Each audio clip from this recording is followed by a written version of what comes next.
Previously on Natural Dreams Revelation, I'm getting Tay and Howard back together. It's time they see that they belong together. He's gonna bring him back as soon as Susan get a ring, which gives me an idea. Should I be worried? No, but I do need to talk to him first. At least Taya loved me and not you. No wonder why she dumped you and as Howard punched Cameron, who quickly got up and punched Howard in return, who fell on the other table. Oi! And as Nally and Taya came between Howard and Cameron, who saw them. Will one of you lot explain what the hell was going on here?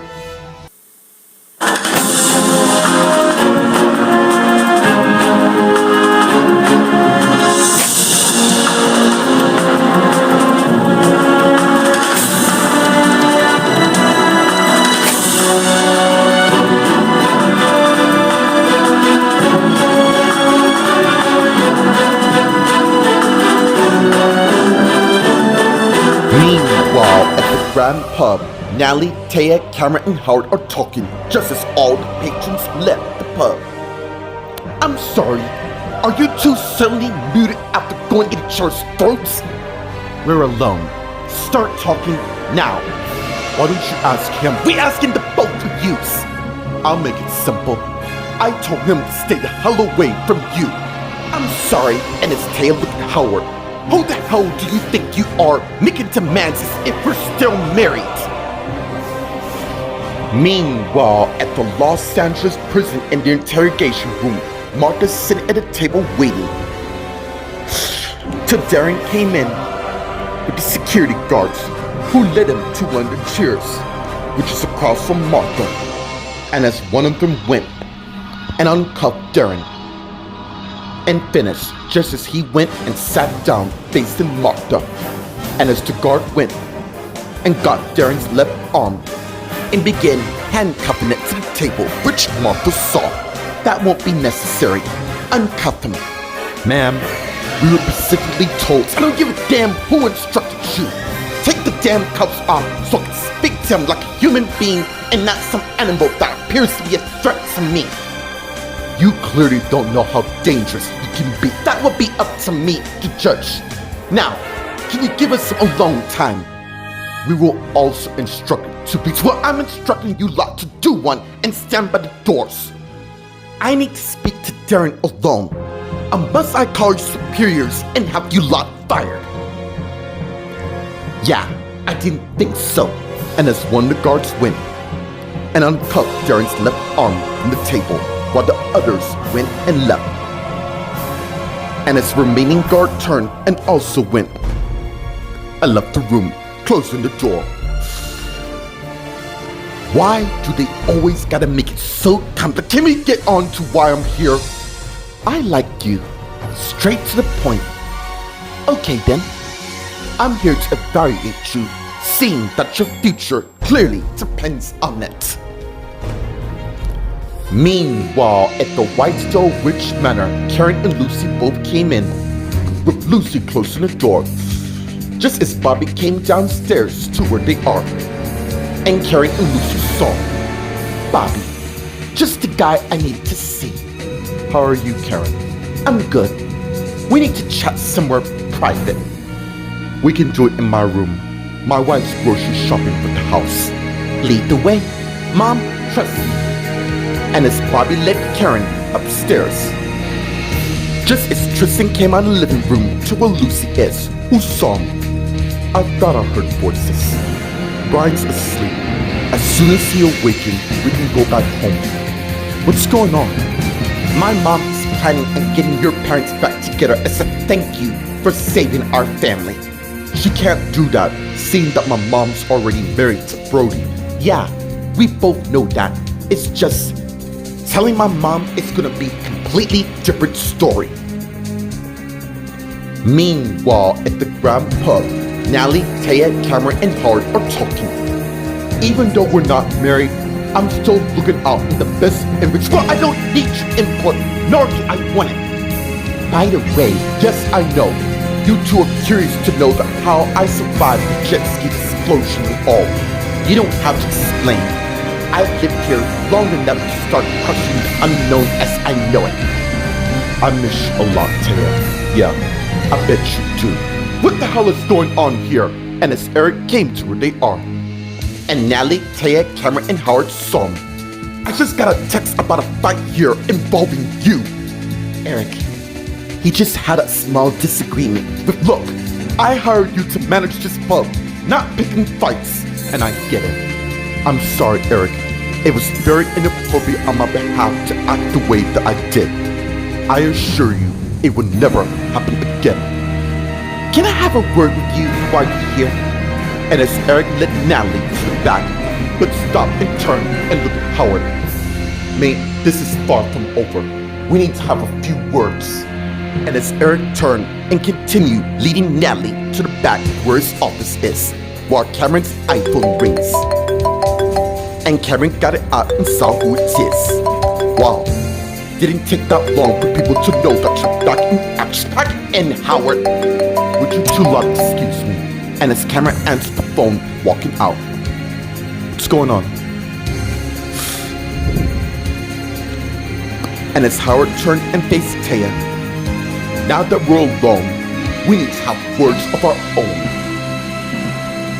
Meanwhile, at the Los Angeles prison in interrogation room, Martha and Darren are talking. My future? You're making it sound like wrong. Look, I'm gonna be asking questions. Some you feel that might be uncomfortable, and if that's the case, please say skip. Fine. Have you ever thought about suicide? I am literally required to ask everyone that question. No. Have you thought about harming others? No. Do you have mood swings or hearing things such as voices or seeing things? No. Tell me your version to why you killed your wife's father-in-law. The thing is, it happened really fast. So fast that it's fine. Just tell me the details in which you remember. Let's just say he and I didn't exactly see eye to eye. And by the time I tell you what happened, it would change everything you know. Meanwhile, at the Whitestone Witch Manor in Carly's room, Karen and Bobby are talking. You need my help in getting Taya and Howard back together? Yeah. I want to repay her for all that she's done to my family. That's what best mates do for one another. And I get that. I just want my best mate to be the man she loves, which is clearly Howard. Karen. He left her back in 2004 to join a band, abandoning his family in the process. Look, I really don't need a recap of the events that I already know. Look, I'm sorry. It's just I get it. I know why you're doing this. Do you really? Yeah. How do you want to go about this? In order for this to happen, you cannot say anything to anyone, mainly your wife. Meanwhile, in the living room, Lucy and Tristan are talking. How is supposed to tell her that my mom is married to her nephew? Yeah, my mom has a stubborn mind when she's fixed on something. And as Lucy went and got her iPhone out from her purse, which Tristan saw. What are you doing? We need to call Sharon. Let's not bother her. She's on a honeymoon with Tyler. Right. We gotta do something. Let me call Brody. Maybe he can tell my mom himself. And as Lucy began calling Brody, but got his voicemail instantly, and she hung up. Damn it. You're not gonna leave him a message? No. What I have to say, I gotta say it to him in his face, not leave it in a message. Mom's only doing this so to distract her from worrying about my brother Julian. Wait. Why not let my mom tell her? Because she's not gonna listen to her nephew, and even so, she may not accept it. Meanwhile, at the Applewood Ridge Manor in the living room, Jennifer came with 2 cups of tea to where Casey is, and gave her one, which she got just as she sat down. Okay, let me get this straight. You've been married to Eddie for a minute, and you're still planning for Julian. Did I hear right? Look, I know it's weird, far from it. I was still in love with Matt, even though I started dating Richard. But eventually, you married him and gave birth to an amazing daughter. Yeah, those were the happiest days of our lives, even though we're still solid. Casey, I'm married 3 times this year. Will, Rex, and now Eddie. Except Rex was, yes, I loved him as well. After all, we left the country and all, but came back in the end. What am I going to do? I'm currently pregnant, but in love with my ex. Meanwhile, unbeknownst to Casey and Jennifer, Eddie's by the living room entrance, having heard everything what Jennifer said. Meanwhile, at the Grand Baptist Church in the women's dressing room, Kristen came back in her normal clothes to where Lauren is. I thought she was set to say I do to Will. I'm still am. Just anxiously waiting for Scott to tell me that my divorce is finalized. Oi, don't let that stress you out. It's gonna happen. Thank you, Lauren. You know what? I might as well tell you since you're dying to know. After your wedding with Will, I'm going back to Boston. But you're from, yes, I know. After high school, I went to Boston for medical school while Sonny had other ideas. The point of the matter is, I want to ask my husband if, wait, you're asking Jesse to move cross country to Boston just so you can have a glance at what your ex-boyfriend is? No. Besides, Sonny's moved to New York City, which is not too far from Boston. Tell me, really, what is exactly is your plan, Lauren?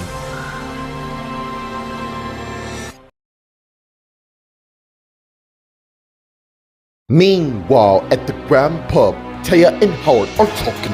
What is it, Howard? I miss you a lot. And the kids, I'm not stopping you from seeing them. Case you're aware, all of them are grown-ups. Not all of them. Tanya, you remember her, right? Yeah, the one who we had a woman be a surrogate because she wanted another child. I believe we did. Let's not forget who walked away in the first place. Yeah, I can see clearly you're gonna hold that over my head forever. So what? It's my given right. And while we at it, why do you give a damn if Cameron and I get back together or not? As memory serves me correctly, and I believe it did, he was the reason to why our marriage ended wrong. That was all you. You're the one that set our marriage to self-destruct in motion. And yes, I have needs, one you can't fulfill. And that's where Cameron came in, a knight in shining armor to the rescue.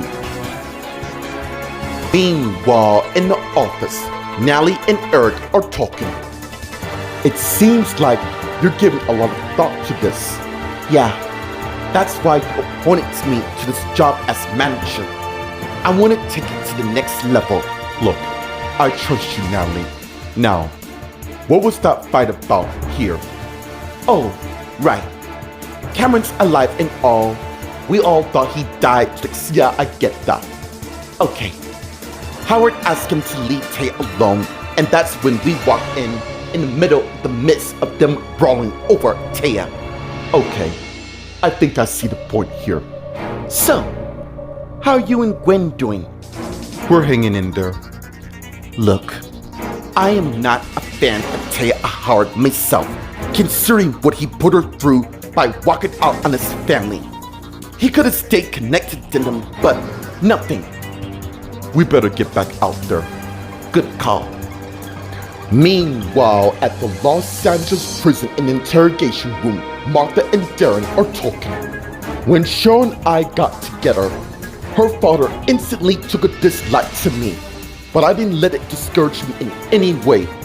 I kept on dating her. Why would her dad hate you in the first place? In case you're unaware, dads always hate when their daughters date. But I knew when I saw Cheryl, she was the one, so we got married.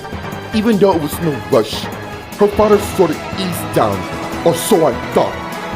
I found out the reason for his sudden support is I caught him nearly raping his wife in the process.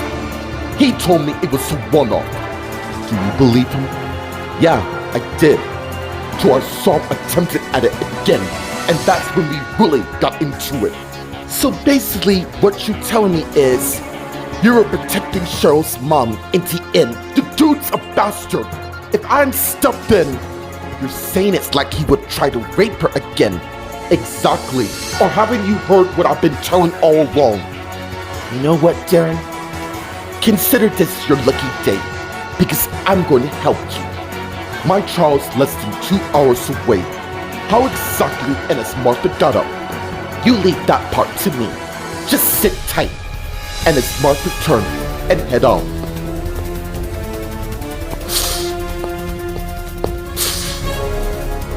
Meanwhile, at the Whitestone Witch Manor in Carly's room, Karen and Bobby are talking. Not exactly sure what I've just heard. You heard me correctly. You want me to lie to my wife about reuniting her mom with the very man she hates, which is Howard, right? Look, I know this might be challenging, assuming that you two don't keep secrets from each other. That's one way of putting it. But this here tops the cake. I know. So can you help me, please? I owe this to my best mate. Alright. Even if I agree to this, how exactly are we gonna bring them together? Do you know any places that they can be alone so they can sort matters between them? Actually, I think I do know one place.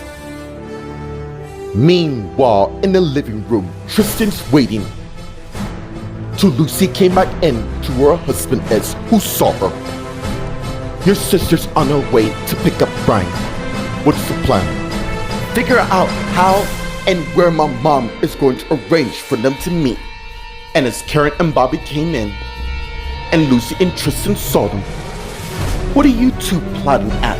Nothing. We could very well ask you the same thing. I've already stated my intentions quite clear. You're in this as well, Bobby? Come on. And as Karen and Bobby turned and went and left the living room. Let's follow them. You really think that's wise? Why, of course it is. And as they went and left the living room as well. Meanwhile, at the Applewood Ridge Manor in the living room, Jennifer and Casey are talking. So the baby, who's the father? Is it Eddie? I don't know. It could be Rex. I mean, him and I worked together for quite some time. And Julian's not in the equation? Oh my god. That would add more complication to this mix. You are the one that set all this in motion. Yeah, I know that. I just don't know what to do. You gotta ask yourself this. Who is the one man you want to spend the rest of your life with? It's an Eddie, who I think is an amazing person. Oh wait, you're married, I know that. Second option, Julian, who's also gorgeous. Only thing is, you can only have one. Well, Hunter had two wives, Kayla and Sabrina. Yeah, that was kind of hard to spin, seeing that we agreed not to tell anyone. I love my current husband very much, but he's not Julian, not Izzy. I'm betting you're thinking about him right now, aren't you? Meanwhile, by the living room entrance, Eddie is continuing listening on their conversation, and as he turned and head to the front area and arrived and got his iPhone out and began calling someone. Yeah, it's me. I'm gonna need a favor. Meanwhile, at the Grand Baptist Church in the recreation room, Lauren and Kristen came in. You don't have to worry. I'm not going after Sonny. I'm over him. Yeah. That's like me getting over Mike. You did, by getting engaged to Will Goodcharm. Yeah, I've never felt anything for the guy till after I slept with him. Now I heard it all, and as Lauren turned and faced Kristen, but I understand. Look, I rushed things with Jesse just to keep Paul from attempting for me to take him back in the end. Even though what you and him had was a fling, he probably wanted more. Of course he did. I just wasn't ready to date. Well, at least not him for now. You were dreaming about the perfect prince to come and save you and all. Shut up! You know exactly what I mean. Anyways, everything is gonna work itself out. Meanwhile, at the Grand Pub, Taya and Howard are talking. Okay, I am done with whatever this is. Why are you being so dismissive? Because I don't have time for you and your little games. I have moved on with my life, so please respect my wish and back off. And as Taya turned and went and left the pub, just as Nally and Eric came back to where Howard is and he saw them. You just missed her. Me, I mean what I said. That can never happen again, and it won't. Relax, Eric. I don't think Howard can afford to be starting fights. Meanwhile, outside, Taya's approaching her car. And as she arrived at it, just as Cameron came to where she is. Hey, and as Taya saw him, how are you? I'm fine. Look, I've missed you a lot. So have I. And as Taya's iPhone beeps, and she got it, saw the message saying, meet at the Leaving Book Cafe ASAP. It's urgent. Everything alright? Yeah. Look, I gotta go. And as Taya put her iPhone up, we'll catch up later. I'll find you. And as Taya went and got in her car, and as she started up and drove away. Meanwhile, at the Los Angeles courthouse outside the trial room, Darren is waiting. Till Martha came to where he is, and he saw her. Here's the deal. Let me do all the talking. You still haven't exactly told me your strategy. You're just gonna have to trust me to do what I do best. And as Shannon came to where they are, and Martha and Darren saw her. This is gonna be your lawyer, helping me win your freedom. Wait, don't I never mind that. You got my message on what we should do, right? Yeah, not to worry, Darren. You're in good hands with me. Meanwhile, at the Leaving Book Cafe, as Bobby finished locking it, and as he went back to where Karen is. Okay, everything's set. Good. Taya should be on her way as we speak, so we have to come up with a good speech to keep her here. You do know an empty cafe is gonna look suspicious. Wrong. I have a few of my mates in the back ready to pose as patrons. Now, did you text Howard? Yeah, he should be on his way. Good. By the way, that was a clever move on what you did to your daughter, and as much as I love Lucy and Tristan, I cannot have them interfere with my renewal strategy. Meanwhile, at the Graham High School in the hallway, Lucy and Tristan are walking down the hall to Lucy's seat closet. There it is, and as they head to where the closet is, and as Lucy opened the door, and as she went in, followed by Tristan. I don't get it. It's just a supply closet. Not exactly. And as Lucy pointed Tristan to the secret patches behind the mop, just as the door suddenly slammed shut, causing Tristan to head back and try to open it, but couldn't. No, this can't be. What now? And as Tristan turned and faced Lucy, I have a funny feeling your mom is on to us.